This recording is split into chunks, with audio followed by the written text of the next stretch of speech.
ఓం శ్రీ గురుభ్యో నమః. ఓం శ్రీ గురుభ్యో నమః. జై గురుదేవ్. జై గురు. అందరికీ నమస్కారం.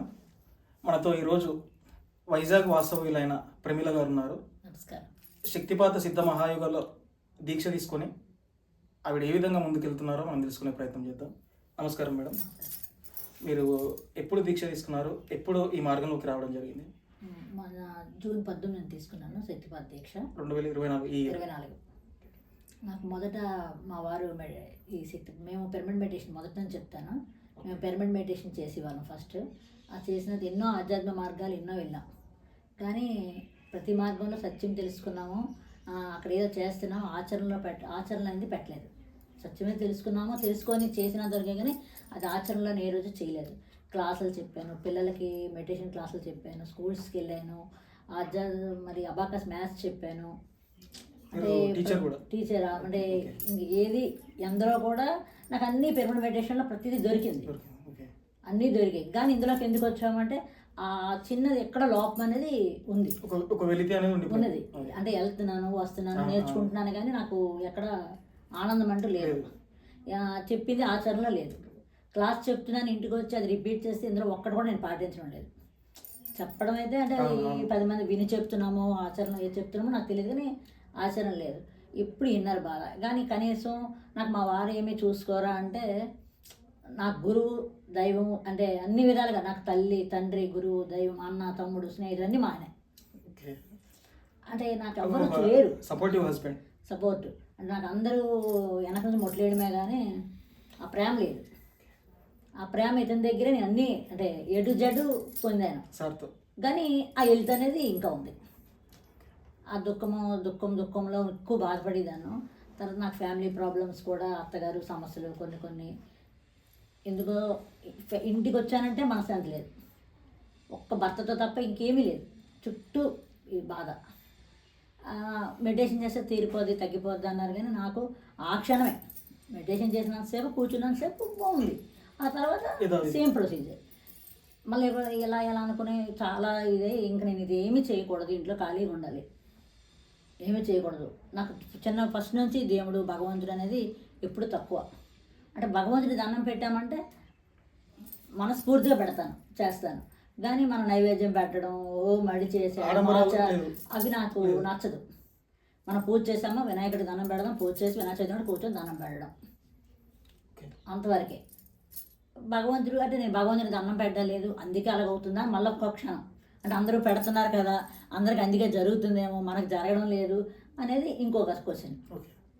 ఇలా నేను తపన పడుతూ ఇంకేమీ వద్దు, భగవంతుడు లేదు, ఏమీ లేదు, నాకు నేను నమ్ముకుంటా, నాకు నేను మంచి చేస్తా, వీలైతే 10 మందికి హెల్ప్ చేస్తా, ఎవరింట్లో కష్టం అంటే నేను ఉంటా, ఎవరింట్లో సుఖం అంటే నేను ఉంటా అనే తపనతో ఒక 5 years 6 years పూర్తిగా అన్నీ వదిలేసి నా పనిలో నేనున్నా.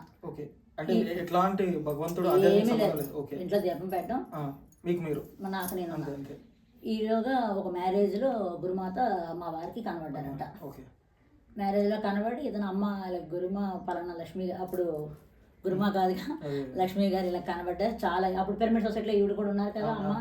అమ్మ బాగా ఎదిగారు, చాలా బాగుంది, అమ్మలో వైబ్రేషన్ ఉందంటే మీరు వెళ్ళండి, నాకు అన్నిటికీ మీరు అబ్జెక్షన్ తీసుకెళ్ళారు, కానీ దీనికి మటు నాకు పిలద్దు, నాకు ఎందుకు ఎందులో కూడా చెప్తుంటారు, ఆచరణలో ఉంచలేకపోతున్నాను, నన్నుగా వదిలేయండి, మీరు వెళ్ళండి, మీకు అబ్జెక్షన్ చేయను, మీరు వెళ్ళండి అన్న. అతను వెళ్ళారు. వెళ్ళిన తర్వాత ఒక 6 months వరకు అతను నేను చూశాను. ఆ గమనిక కూడా నేను అతనితో పెట్టుకోలేదు, అతను వేని ఆపలేదు.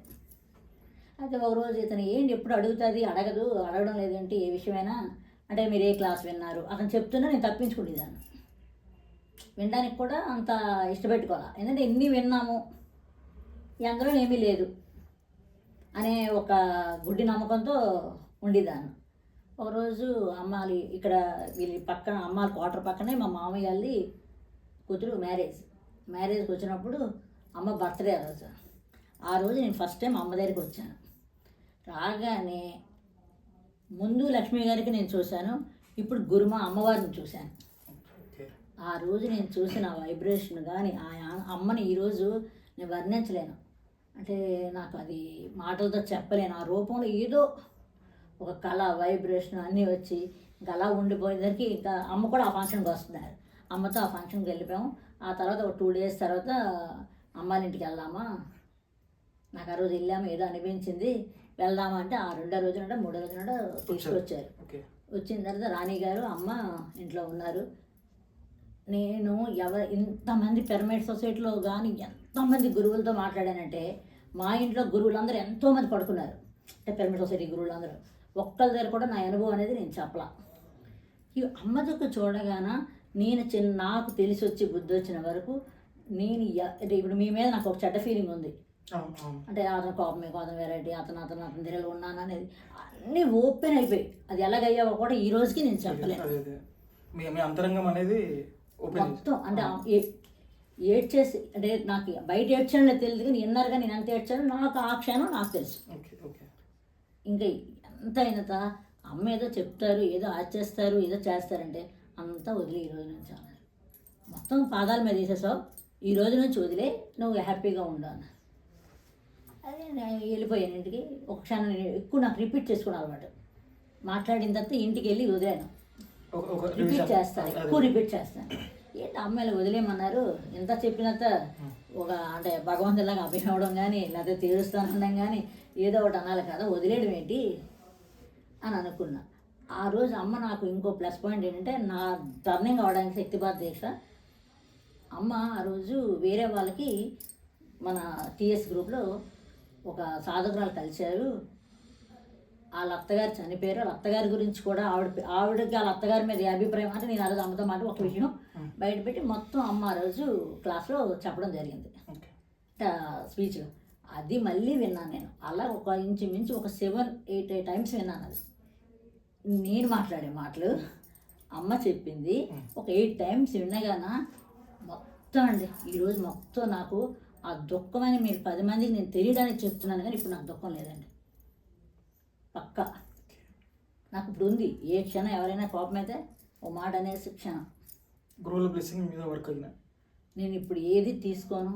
నాకు సినిమాకి వెళ్తే అమ్మకు చెప్తా, ఏదైనా ఒక మా ఆయన తిట్టాలంటే మా ఆయన అమ్మకు చెప్తా, ఉండాలని మా అమ్మకు చెప్తా, నాకు ఏదైనా పిల్లలకి ఇది కొనాలనుకున్న అమ్మకు చెప్తా, అట్లీస్ట్ నాకు బొట్లు పెట్టుకోవాలని అమ్మ నేను చెప్తాను. అమ్మ నేను మా పిల్లలకు బొట్లు పెట్టుకోవాలనుకుంటున్నాను అంటే అంత ఓపెన్ వచ్చి శక్తిపాత్ దీక్ష తీసిన నాలో ఆ శక్తి జాగృతి అనేది నాకు కళ్ళు మూసుకుంటే జరిగింది. నాకు ఏమీ కన్నవాళ్ళు లేవండి. ఇదే నా పెద్ద అనుభవం అండి. అద్భుతంగా నేను అమ్మతో ప్రతి క్షణం అమ్మతో ఉంటాను. నాకు అమ్మ, నా కన్న తల్లిదండ్రులు కూడా నాకు కొన్ని ప్రాబ్లమ్స్ చెప్పను వీడియో ముందు, నాకు అన్నీ అమ్మే. మా ఆయన గురుమ వీళ్ళిద్దరం నాకు ఒక నా జీవితాన్ని అన్నిటి ఇంకా అమ్మే. ఇంకోటి అది సమాధానం ఇంకోటి నేను చెప్పలేను. పిల్లర్స్ అంతే. అమ్మ అంత నాకు గురుమ కూడా కదా అమ్మ. అమ్మకు మించిన దైవం లేదు అంటారు కదా, అంటే మనకు సామెత. నాకు అన్నీ అమ్మాయి. అంత ఆనందం ఉంది. ఇప్పుడు దుఃఖం అనేది ఇప్పుడు నాకు లేదు. ఏ క్షణం వచ్చినా ఆ క్షణం అక్కడే ఒక క్షణం వస్తుంది. మానవ జన్మ ఎత్తాం కాబట్టి వస్తుంది, వదిలేయడమే. మీ మాటల ద్వారానే అర్థమవుతుంది మేడం మీ ఇంటెన్షన్ ఏదైతే ఉందో. అది ఆ హ్యాపీనెస్ అయితే ఇప్పుడు ఉంది. ఓకే మేడం, చాలా ధన్యవాదాలు మేడం. విలువైన మీ అనుభవాలందరూ కూడా రాబోయే సాధకులందరికీ కూడా ఉపయోగపడతాయి. చాలా సంతోషం. Thank you so much madam. జై గురుదేవ్. జై గురుదేవ్. నమస్తే అంటే